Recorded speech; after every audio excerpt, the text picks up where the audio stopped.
to ask you, I thought we had a really good client call the other day, and I got to sort of be mentored by you in that call. And I thought there were some things, sort of I learned from you this week that I would love you to share in a broader way. So, we're in the first quarter of 2024. And this is a time of year where people do, they've just wrapped up the previous business year. They're thinking about the year ahead. So they're looking at their goals, they're thinking about their business. Just naturally, this happens, sort of at this time of year. But also, like in the current business environment, I was reflecting on that and thinking that the way people think about their business and the numbers and the health of their business matters even more today. Would you agree? Yes, for sure. People have to have a really good understanding of their business goals, but also like how those goals really work, meaning what it really takes to make those goals happen. And and that's something that is so important because in business today, you have to be more strategic than ever. And what I mean by that is that it's no longer you're no longer able to just do things more efficiently, be more organized, learn new skills, etc. Like get more resources. Like we're tapped out on that.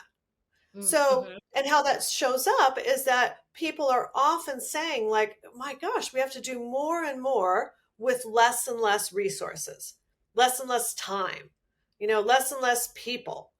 Um, and that is not going to change in the world, unfortunately. Like, Yeah. that's a trend that is, uh, kind of the nature of business. It just keeps going on. So the only way to do better then in that is to be thinking more strategically and and almost like making decisions about, well, what are we really going to focus on? And what's changed? And what might we be able to actually like, take off the schedule or not worry about doing it super well because we're going to do this other thing super well. Oh And yeah, Annie, I definitely want you to talk about that because that actually came up with someone this morning of in entrepreneurial businesses. And sorry for interrupting, but this is just such a nugget. I don't even want to wait. But like you taught me, I think in the beginning of working with you, a new way to think about how when good enough needs to be good enough, yeah, because in entrepreneurial businesses by our very nature we're always doing as much as we possibly can with not enough resources, right? yes, And yes, so we have to get comfortable with this level of it really is good enough that I can speak from my own personal experience is uncomfortable if you're yes. someone who is a high performer and wants to do well and there's another level of good available, but it's really not because of the business. So could you talk a little bit about Right. that in this picture too? Yes, for sure. Yes. So let's say that you're a book publisher. Okay, let's say you're a book publisher, and you're going to publish a lot of books, uh, and you know that some of the books are going to be like awesome and knock it out of the park. Okay, Mhm. and some of the books are going to be, solid, kind of middle of the road. Some of the books are going to be brand new authors that maybe we don't even know how they'll do. Some will do great, and some will do, not nearly as much. You might have even a few tank. Okay, Mhm. if we treat all of those books the same, Like the there's blockbuster level. yes, Yeah. exactly. If we treat them all like they're a blockbuster, we are not going to have anywhere near enough resources to do everything. And we are going to overinvest in the books that are, not terribly, not critical for our success this year. And we're going to underinvest in the ones that are. So the problem is not just that, we have some that we have to, not invest as much, not take it to as high a quality level, because we need that for the other ones. Hmm. Like, it's that is something I think that is hard for all high performers, because it feels uncomfortable. It feels like we're doing something wrong. It feels like, if I don't make sure this plot line is perfect in this book, that that I will have done kind of a poor job. Maybe I'll get not that great a reputation, even like maybe the author won't be happy with me, etc. And what we have to instead, why we need to know, and this is kind of bringing it back to the original point, why Yeah. we need to know what that book means to the big picture, Yeah. is because then we can actually set the standard of what success looks like. Okay, because success in the quality level, I'll just call it that for a moment. Okay, what is successful quality for a book that's going to sell 2,000 units versus a book that's going to sell, 500,000 units, is completely different. It's Yeah. just different. And so let's say we don't use, as quality paper or something because we want to keep the paper costs down. Let's say that the design in the book is not as, fancy schmancy as some other books, that we didn't take the time to look for, tons of 4-color photos or 5-color photos or whatever that is. You know, Yeah. that we instead, for that kind of book, it's like it's a success if it sells its 2,000 units and if people are overall happy with the story, Right. Right.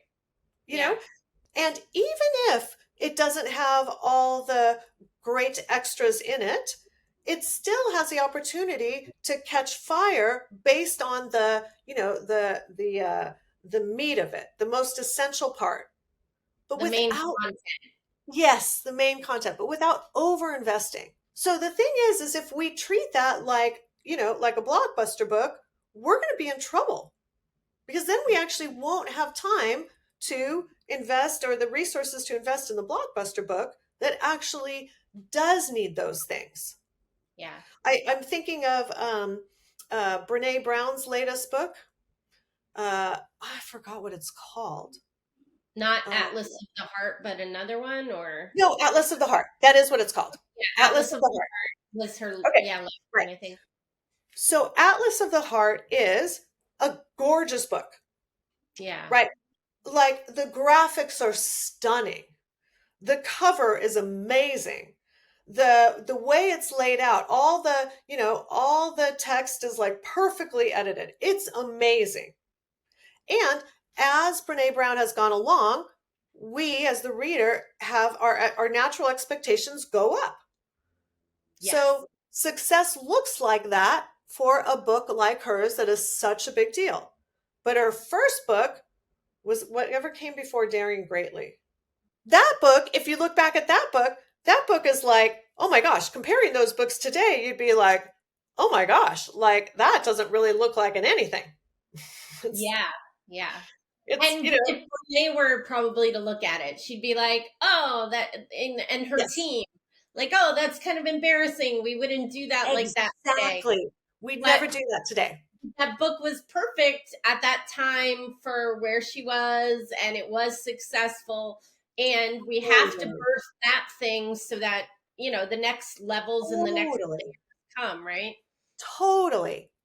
And so when you're doing a book for a new author, and the estimates are kind of low for what you think the book will do, like you can't overinvest.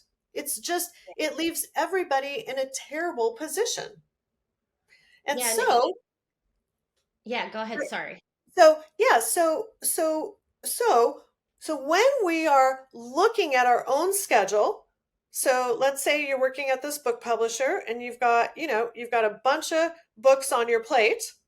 the first thing that you really need to know, and this is again kind of going back to the original thing here of, do you know your goals? Do you know your numbers? Do you know how things fit?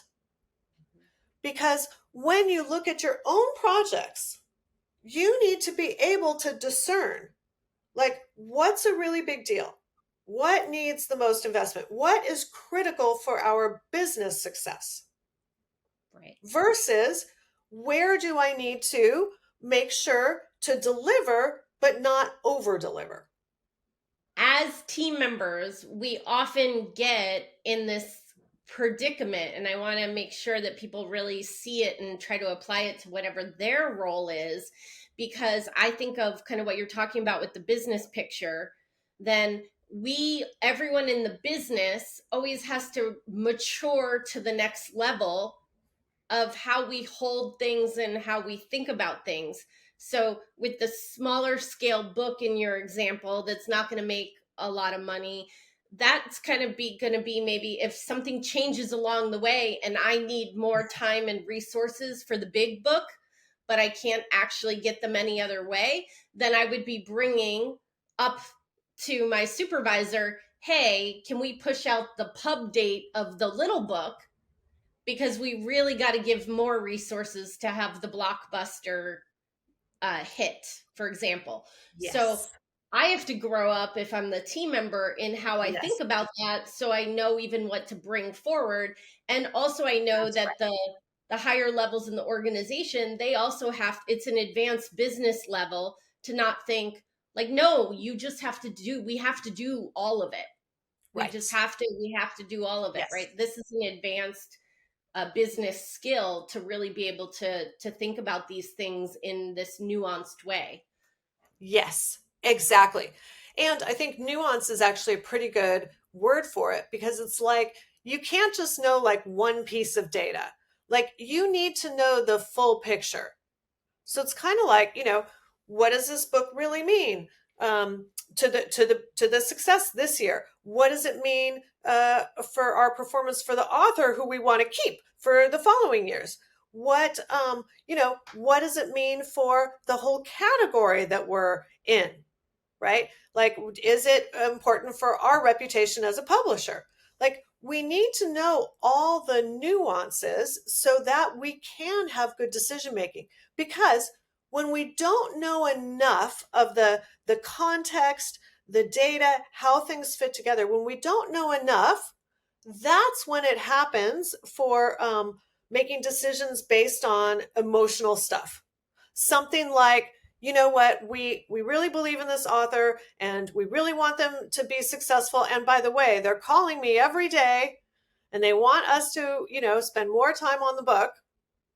And if I don't have kind of a concrete sense of holding the line on what success really looks like with that book, I'm too easily swayed. And then I will overspend time on that book and then short shrift my other book because I literally don't even have the time anymore. So, it's like we want to know those numbers, how it all works, so that we can lay out ourselves. Because remember, we're a resource. That's what we are. So, so if I'm working on 3 books at the same time right now, I'm probably going to need to calendar. I have two on this day. I have 2 hours on this book, and then I have the other 4 on this other book. And then the next day I have 6 hours on the other book, and then 8 hours on. It's like we have to lay out our own time and focus based on the what those books really need to hit the goals. Yeah. And not just wing that part. Not just think, well, I'll probably, I think this blockbuster book is in pretty good shape. I probably won't need that much time. It's like, it won't happen that way. If you take the time away from it, it is going to suffer. And I think, as I mentioned to you earlier this week, that people know when they have stuff on their plate they're not getting to. So, and that causes stress and it kind of drains your energy anyway. So, in a way, this other level of business maturity too is really, Yes. really thinking realistically. As you said, you're a resource, and like thinking realistically about that, and then you're learning how to keep doing that at the next level with other people as well when you're looking at the business numbers and the business picture. And then Yes. we're also saying to our audience today that if you're worried about what may happen in 2024, 2025, because the market, the environment seems a little more uncertain, what knowing your numbers and knowing what that means and knowing how to resource yourself and your team really is a number one focus. I don't know if you would say it's the number one, but Yes. very, very important. Yes. I think it's number two, very quickly behind number one, because it's like you need your big goals, right? And that always is, number one in business is what are you going for? Like because that's how business works. Business is a game of achieving goals. That's what it is. It needs all kinds of other things to work. But we don't even know how to win if we don't establish some goals. And then what comes right on the heels of that is resources. So how are we going to get those goals? And those two have to match. And entrepreneurs are notorious for giant goals, you know, on very small resources. And and in the earliest days, it maybe doesn't matter so much, especially if you're doing everything, because you're just going to disappoint yourself. That's not that big a deal. Okay. But once you have team, if you don't have realistic goals, I would say, they don't have to be like easy goals, but it's more like that there's a chance to achieve them. You need that because without that, you can't allocate resources. You literally are looking at a picture of like, well, we'll never do all of this. So maybe we'll just do our best. And that just Yeah. doesn't work. You literally have to say, hey, you're working on this project during this week and this other project during the next week. You can't just say you have 5 projects, get them all done by the end of the month. It's like, even if your boss says that to you, you have to plan out your weeks. Yes.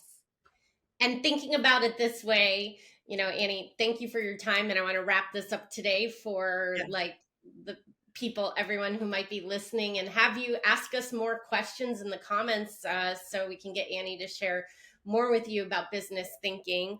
Um, but these key things definitely are the up level, and having clear goals and then knowing how to resource those goals is way different than I thought. Like the last thing that you were describing, if we don't have that, it's more business through wishful thinking, and Yes. happy visioning, but not, reality. And we want you to be grounded in reality so you can succeed. Yes. So you can succeed. So you can actually, get the good results. It's it can I know that for entrepreneurs and business leaders too, it can feel bad to lower your goals up front, to kind of say, oh, now that I'm looking at the resources and the goals, I know I have to adjust the goals down a bit. Okay. But what we want you to know is that if you don't do that, you have no chance of hitting any goals. Like your year easily becomes a full flop instead of starting out with some, realistic enough goals that you have a chance of getting and even exceeding. So it's like, to not feel bad now. If you keep those goals too high, you protect yourself from feeling bad right now, but you set yourself up for failure. Mm-hmm. Instead, we want you to learn how to, manage your emotions, to be a real business leader who actually can, put their resources towards their goals, kind of match them up good enough.